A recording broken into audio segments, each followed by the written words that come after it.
Good evening, everybody. My name is Stan the Man, and you have tuned into Real Talk here on the Dream Nation Network.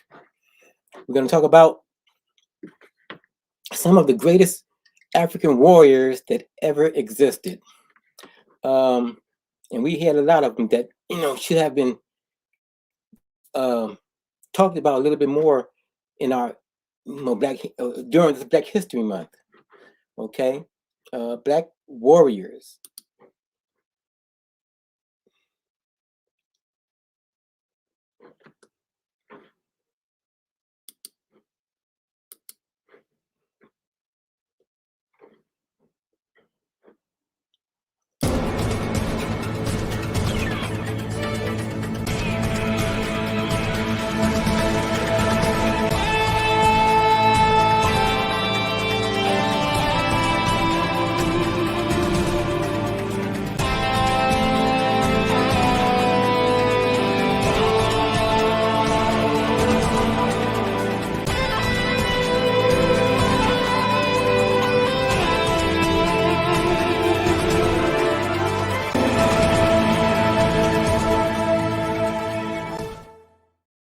Like I said, we're gonna talk about Black warriors today. Let's count them.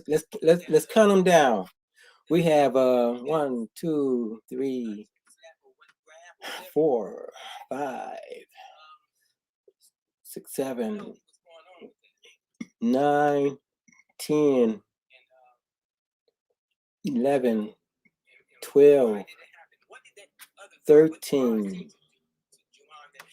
13 Black warriors that is never really talked about um, in our Black History Month or anytime throughout the year. But these people existed, and they were very real. They were a part of our legacy, a part of our history, and we should know about them just as much as we know about General George Custer or General Patton, or any of those, General Lee from the Confederate. You know more about him than any other Black warrior that that we didn't know about. Number one, Assintawa.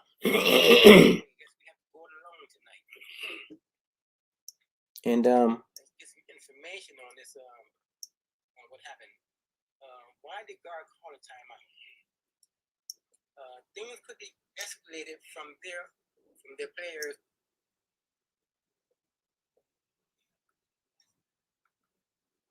So, okay, Assintawa was a Ghanaian brave warrior queen born 1840 into the Ashanti Kingdom.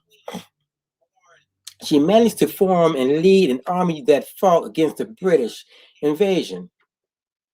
This area was ruled. See, this area where she ruled was under attack from the British and kind prince who exiled her. For the Ashanti people, the golden stool is at the very heart of their existence. I've heard about this stool. It's everything to them. However, not knowing this fact, British Governor Frederick Hodgson made a huge mistake. He demanded to sit on the golden stool as well as own it for himself. This really enraged the Ashanti people under the control of Assintawa. They took on the British. She was exiled in Seychelles, where she lived until her death. They got a lot of nerves just coming to a land and just taking it over. I think had they not had guns, it would have been a whole different story. You know, because our people, we fought. It's just that it was that unfair advantage that they had. Next, we have Al Almami Suluku,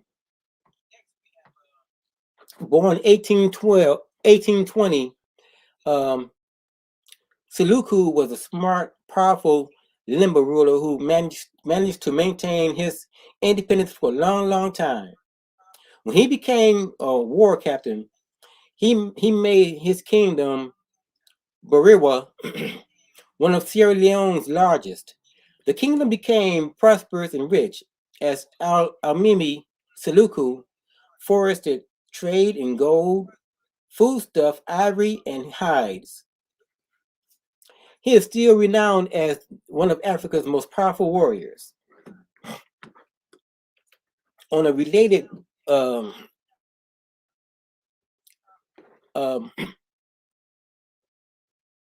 in a related story, we have the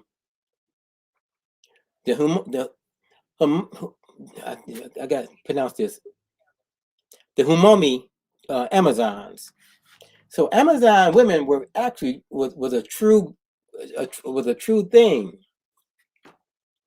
but there was nothing like what you've seen in Black Panther or those DC characters. These women was ruthless. These women were warriors. These women took no prisoners. This was a found women-only military regiment in the Kingdom of Dahomey, which is nowadays the Republic of Benin. The Dahomey Amazons, also known as Minos, translate as our mothers. These women were very well trained to become ferocious fighters, and they had the reputation of decapitating soldiers right in the middle of battle. Moreover, they were serving as torturers who to those who did not become their captives. So if you didn't want to be captured by them, that's on you. You knew what was coming. Like I said, these women were ruthless. They were about business. These women were warriors. Next up is a Kwame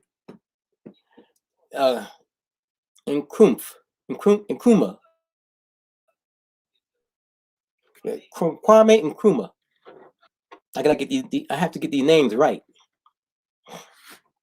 And Mr. Nkrumah was Ghana's very first prime minister and later became the country's president. He was a revolutionary that led Ghana to independence from Britain in 1957. Nkrumah was a Pan-Africanist, an anti-colonist who trained and prepared to be a teacher. He also founded the Convention People's Party, the CPP. He was sentenced and jailed, but freed when his party won the election in 1951. Kwame was a firm believer in the African liberation. In 1964, he formed the one-party state that became Ghana's president. You go, brother. Number 5, the Amanerists. The Amanerists. The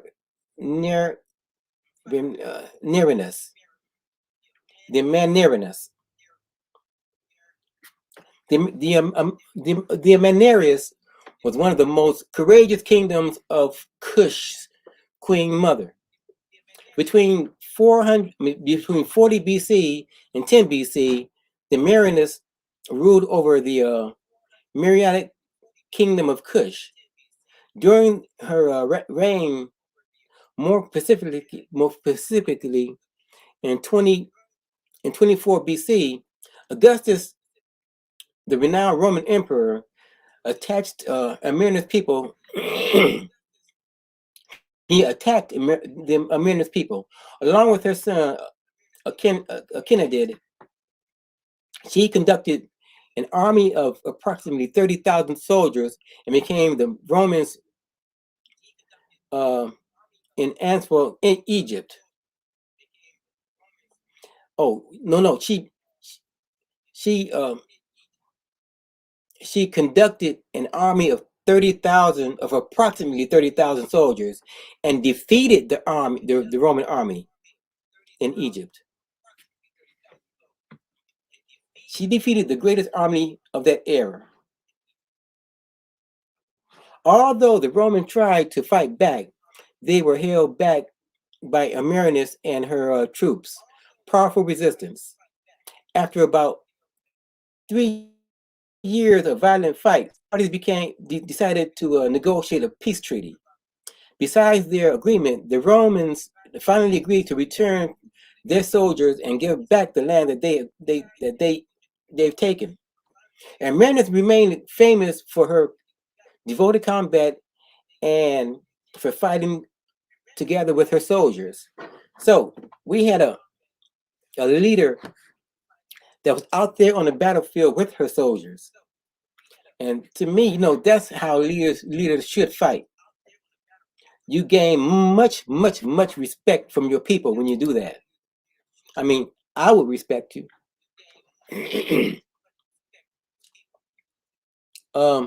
Carlotta Lukumi, also known as La Negra Carlotta, kidnapped as a child from the Yoruba tribe. Carlotta Lukumi was brought to Cuba in chains. Once she arrived, she was forced into slavery.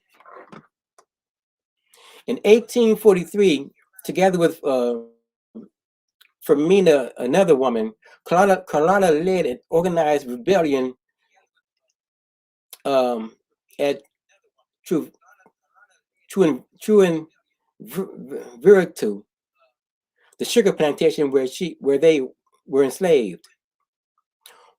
Once their rebellion plans were discovered, Firmina was locked up. I mean, they probably had a house, person. We'll say that a house person telling them, that revealed their plans. During this time, Carlotta Lukumi and her fellow warriors managed to secretly communicate and free a lot of slaves, including Firmina. Afterward, they organized an armed uprising against approximately 5 brutal slave plantations operations located in the area. Her battle lasted for about 1 year, from 1843 to 1844. Before the Spanish landowners captured, tortured, and executed Carlotta. Wow! But she was a warrior. She did her thing. Number 7, Nzinga Ndungo, and Matamba. She was a powerful and smart ruler of the Ndungo and Matungo kingdoms, nowadays called Angola. Of the of those people in the 17th century, Nzinga and Matumba wisely, fearlessly fought against the Portuguese for her kingdom's freedom. And these countries aren't that big. You can fit Portugal in Africa about 100 times. She built her army by offering sanctuary to runaway slaves and Portuguese trained African soldiers. And Zinga and Ndungu stirred up quite a rebellion among those who were still in Ndungu and formed an alliance with the Dutch against the Portuguese. That was very smart. Nzinga then started working on developing Matumba as a trading power, as well as a getaway to Central Africa's interior. She transformed Matumba into a powerful kingdom that, throughout the time, resisted several Portuguese colonization attempts.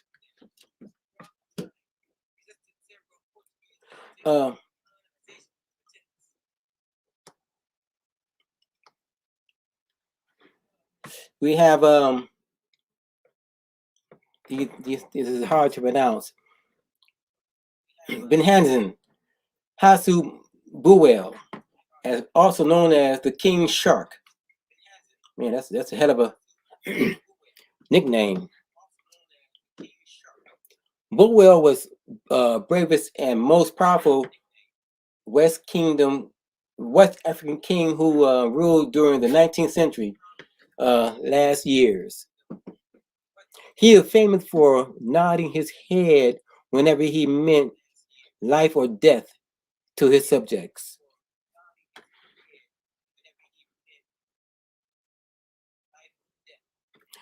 One of his greatest victories was outpowering the 1890 French expedition and making them pay for using the port of Cotonou.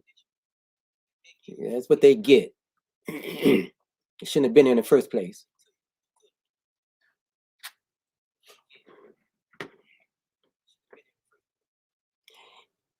Nzina of Axum. Nzina of Axum led the kingdom of Axum, located in today's northern Ethiopia and Eritrea.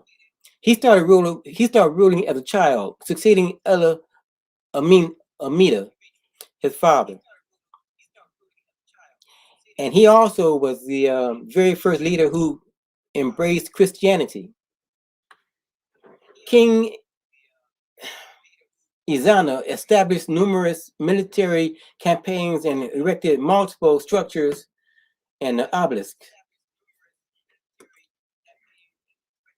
Stephen Bico. There was a movie about this guy back in the I think the 70s.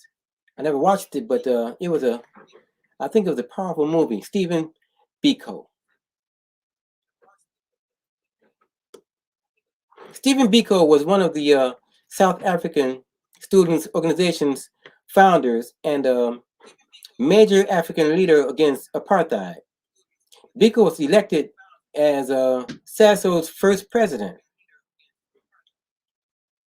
The organization's main goal was called all Black students to take a part in South Africa's restoration to its rightful owners. That's right. He was also credited as having developed the idea of the Black consciousness movement. That's right. You know, that sentence is very, very important. Black consciousness. If we all had that, you know, and we all thought alike, Black consciousness, we know exactly where we've been, where we are, and where we're going. You know, if we all just can somehow come together as one people, even in the diaspora, if we come together as one people, our lives would be much, much better. Our children's lives, their children, and their children's lives would be much, much better. If we can somehow restore Africa to its greatness without the Mzungu, that would be the key. The motherland. Beco was banned from his hometown and arrested in 1977 for breaking his ban. He was beaten extensively during interrogation and died at only 30 years of age due to his injuries. They beat him to death. Stephen Bico.